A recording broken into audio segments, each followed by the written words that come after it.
Hello everyone.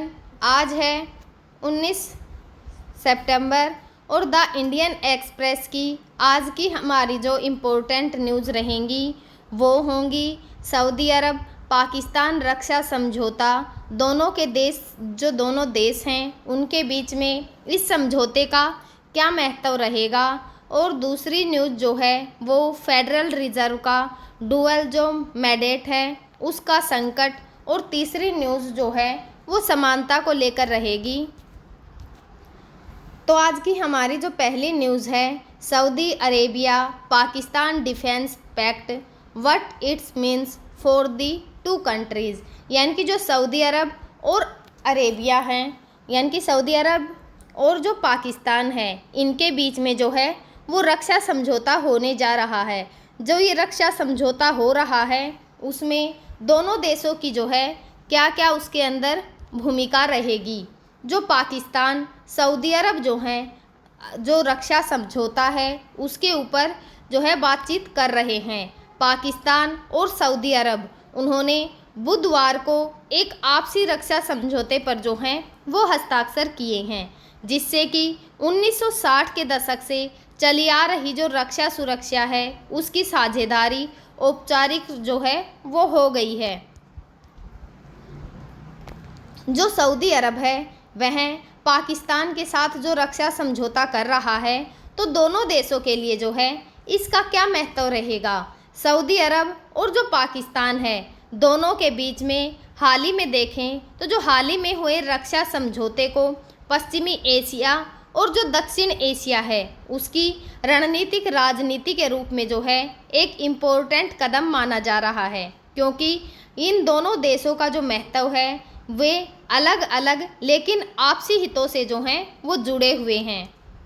यानी कि हमें ये दोनों देश जो हैं वो अलग अलग दिखाई देते हैं लेकिन इनके जो आपस के हित हैं वो एक दूसरे से जुड़े हुए हैं। और पाकिस्तान के लिए जो है इसका क्या महत्व रहेगा। जो आर्थिक सहयोग से जो है जुड़ाव, जैसे कि रक्षा समझौतों से जो पाकिस्तान है वो सऊदी के अंदर निवेश और जो वित्तीय सहयोग है उससे जो है यानी कि पाकिस्तान को सऊदी अरब से जो वित्तीय सहायता है वो मिलने की संभावना जो है वो बढ़ जाएंगी, क्योंकि सऊदी अरब जो है वो एक तेल का भंडारक है, यानी वहाँ पर तेल जो है वो बहुतायत मात्रा में पाया जाता है, जिससे कि वो वित्तीय सहायता तो दे सकता है लेकिन जो रक्षा है उसके मामले में जो है वह कमज़ोर है। और जो सुरक्षा और सैन्य सहयोग देखें तो पाकिस्तान की जो सेना है वह सऊदी अरब के साथ संयुक्त जो प्रशिक्षण है या फिर जो तकनीकी सहयोग है उसको हथियारों की आपूर्ति का अवसर भी जो है वो प्राप्त होगा। और जो भू राजनीतिक मजबूती है, जैसे कि जो ये समझौता है पाकिस्तान को पश्चिमी एशिया की जो रणनीति है उसके अंदर एक अहम साझेदार के रूप में जो है वो स्थापित करेगा। जो विदेशी निवेश है उसमें भी लाभ होगा। पाकिस्तान को अमेरिका, चीन और जो खाड़ी के देश हैं उनके बीच में संतुलन को साधने में जो है वो हेल्प मिलेगी। और जो सऊदी अरब है उसके लिए इसका क्या महत्व रहेगा।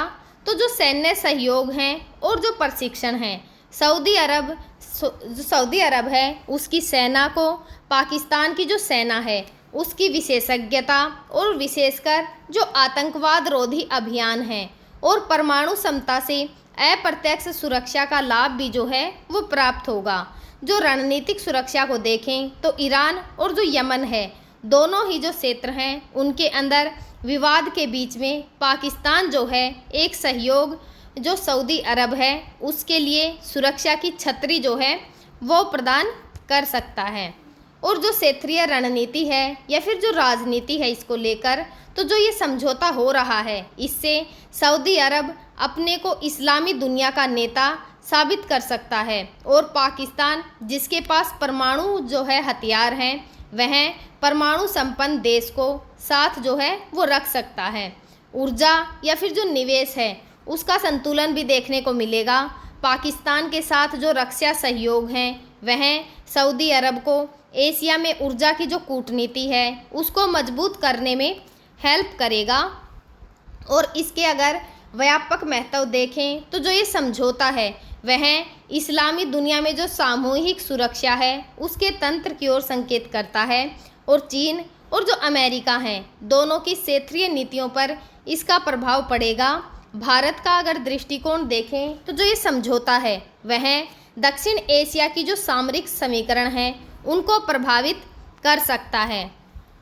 अगर संपेक्ष में जाने यानी कि डिटेल में जाने तो जो ये समझौता है पाकिस्तान को आर्थिक सैन्य सहयोग की गारंटी देता है, वहीं सऊदी अरब को क्षेत्रीय सुरक्षा और जो राजनीतिक संतुलन है उसका साधन प्रदान करता है।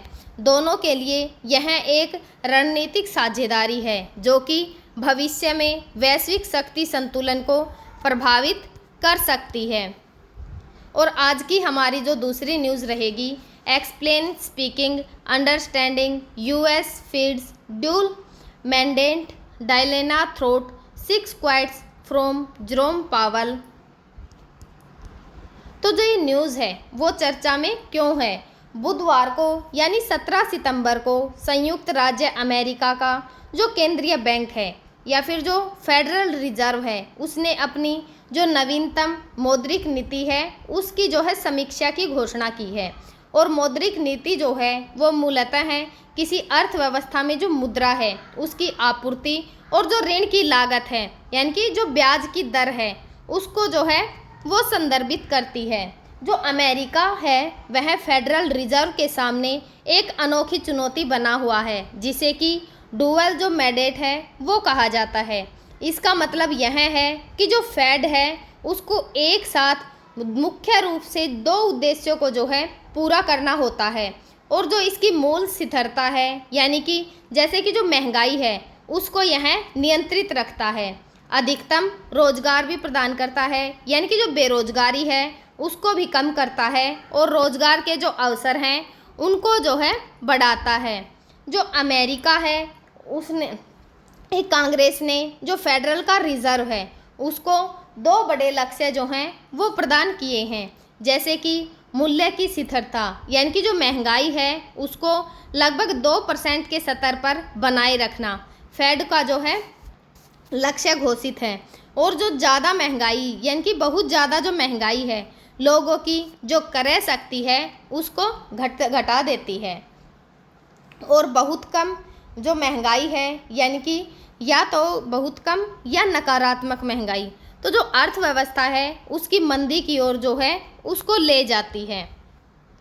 मैक्सिमम जो एम्प्लॉयमेंट है यानी कि अधिकतर रोजगार, ऐसा वातावरण बनाना कि ज़्यादा से ज़्यादा लोग जो हैं वो काम पा सके। इसका अर्थ यह है इसका अर्थ यह नहीं है कि बिल्कुल शून्य बेरोजगारी हो जाए, बल्कि लगभग जो है 4 से 5% को बनाए रखना इसका उद्देश्य है, यानी कि जो नेचुरल रेट ऑफ एम्प्लॉयमेंट है। और जो ये दुविधा है वो क्यों बनी हुई है? अगर फेड जो है ब्याज दरों को बढ़ाता है तो महंगाई कम हो सकती है, लेकिन इससे जो कर्ज है वो महंगा हो जाता है और कंपनियां जो निवेश हैं उसको कम करती हैं, जिससे कि रोजगार पर हमें नकारात्मक असर जो है वो देखने को मिल सकता है। अगर फेड जो है ब्याज दरों को घटाता है तो रोजगार बढ़ सकता है और अगर अर्थव्यवस्था को सहारा मिलता है, लेकिन इससे जो महंगाई है वो तेज हो सकती है। हाल ही के संदर्भ से देखें तो जो कोविड-19 महामारी थी उसके बाद 2020 और 21 में फेड ने ब्याज की जो दरें हैं उनको घटा दिया और बड़े पैमाने पर जो पैसे की अर्थव्यवस्था है उसमें जो है डाला, ताकि जो रोजगार है या फिर जो विकास है उनको बचा सके। लेकिन इसका नतीजा यह हुआ कि 2022 और 23 में अमेरिका में महंगाई 9% तक जो है वो पहुंच गई थी और उसके बाद 2022 से 2024 तक महंगाई पर जो काबू पाने के लिए फेड ने तेज़ी से जो ब्याज की दरें थी उनको बढ़ाया, जिससे कि जो महंगाई है वो घटी। लेकिन कई जो सेक्टर हैं उनके अंदर जॉब ग्रोथ जो है यानी कि जो रोज़गार है वो धीमा हो गया और जो मंदी है उसकी भी आकांक्षाएं बढ़ गई। तो इस न्यूज़ से जो है इस पूरी न्यूज़ का क्या निचोड़ निकलता है, क्या निष्कर्ष निकलता है? फीड का डूल जो मैंडेट जो काउंड्रम है वो यही है कि जब वह महंगाई को काबू करने की कोशिश करता है तो रोज़गार प्रभावित होता है, और अगर वह रोज़गार बढ़ाने की कोशिश करता है तो महंगाई बेकाबू हो सकती है। इसीलिए जो फेड की पॉलिसी है वो हमेशा एक बैलेंस गेम होती है। दोनों लक्ष्यों के बीच में सही रास्ता जो है वो चुनना ही इसका एक सही मार्ग हो सकता है। With Jimmy Kimmel live taken off air a brief history of late night TV show. तो जो अमेरिका है उसके अंदर जो ये टीवी संकट है वो बना हुआ है, तो ये घटना जो है वो क्या है और क्यों चर्चा में है। एबीसी ने जिम्मी किमेल लाइव शो को अनिश्चित काल के लिए ऑफ एयर कर दिया है, यानी कि कब वापस आएगा वह जो है स्पष्ट नहीं है। वजह यह है कि जो जिम्मी किमेल है उसने अपने मोनोलोगों में यह टिप्पणी की कि जो मेगा गैंग है वह एक सापेक्ष राजनीतिक समूह है। उस बंदे को जो कि चार्ली किर्क की हत्या के आरोपी हैं कुछ ऐसा बताने की कोशिश कर रही हैं कि वह उनसे नहीं है और जो राजनीतिक फ़ायदा है वो उठा रही हैं। जो ये टिप्पणी है उसके बाद एबीसी के जो कुछ एफिलेट जो स्टेशंस हैं, यानी कि जो स्थानीय टीवी स्टेशन हैं जो कि एबीसी जो है उससे संबंध रखते हैं, जैसे कि नेक्स्टार या फिर जो सिनक्लेयर के जो शो हैं वह प्रसारित जो है वो करने से उनको इनकार कर दिया गया है। जो फेडरल कमीशन है यानी कि जो एफसीसी है उसके अध्यक्ष फ्रेंडम केर ने कहा है कि जो किमेल है उसने जनता को इस घटना के बारे में जो है भ्रमित किया है, और जो रियल सिख है यानी कि जो मिसलीड है जैसे शब्दों का इस्तेमाल उसके द्वारा किया गया है, और जो असली मसाला जो है वो इसके अंदर क्या है। जो फेडरल टीवी है यानी कि जो एबीसी है और बाकी जो चैनल हैं जो कि राजनीतिक दबाव या फिर जो दर्शकों की नाराज़गी है और सरकारी नियमों से बहुत ही डर गए हैं। इसका मीन्स यह है कि अब बड़े टीवी के जो शो हैं वह भी खुलकर बात नहीं कर पा रहे हैं। तो वे जो हैं क्यों कहते हैं कि अमेरिकन टीवी इंस्टीट्यूशन इन डिक्लाइन, यानी कि पहले अमेरिका के लेट नाइट शो जो हैं बहुत ही ताकतवर माने जाते थे। लोग वहीं से राजनीतिक जो व्यंग है या फिर जो मजाक है उसकी सच्चाई को सुना करते थे। अब हालात ये हैं कि थोड़ा भी विवादित बोलो तो वे शो जो हैं बंद कर दिए जाते हैं। दूसरी तरफ जो लोग हैं वह भी ज़्यादातर यूट्यूब, सोशल मीडिया और जो स्ट्रीमिंग है उन पर जो है कंटेंट को देखते हैं। टीवी की जो पकड़ है वो कम हो रही है। इससे नतीजा यह निकलता है कि जो जिम्मी किमेल का शो है वो ऑफ एयर होना सिर्फ एक कॉमेडी शो को बंद करना होगा नहीं, बल्कि ये दिखाता है कि अमेरिका टीवी की जो ताकत है वो घट रही है। राजनीति और जो मीडिया है उनके बीच में टकराव देखने को मिल रहा है, और जो लोग हैं वह धीरे धीरे पारंपरिक जो टीवी छोड़कर नए प्लेटफॉर्म की ओर जो हैं वो बढ़ रहे हैं। हम जो है आगे भी आप सभी के साथ इसी प्रकार से जो करंट की इम्पोर्टेंट न्यूज़ होंगी उनको आप सभी के साथ शेयर करते रहेंगे। तब तक आप पढ़ते रहिए, खुश रहिए। Thank you.